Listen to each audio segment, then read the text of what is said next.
নমস্কার বন্ধুরা, আজ আমি আপনাদের দই কাতলা করে দেখাবো। এর জন্য আমি কাতলা মাছগুলো প্রথমে লবণ, হলুদ, সাদা তেল দিয়ে ম্যারিনেট করে নিলাম।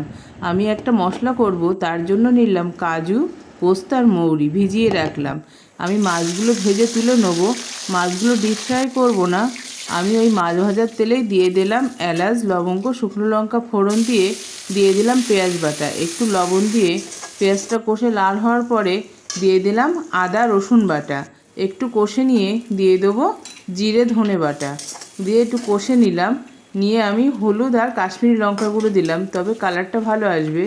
দিয়ে দিলাম বাটা মশলাটা। এবার দিয়ে দিলাম টক দই, দিয়ে এবার দিয়ে দিচ্ছি গরম জল।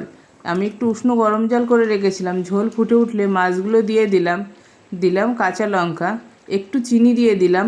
লবণটাও দেখে নিয়েছি, ঠিকই আছে। এবার দেখুন হয়ে এসছে। বন্ধুরা করে দেখবেন এইভাবে, একদম অনুষ্ঠান বাড়ি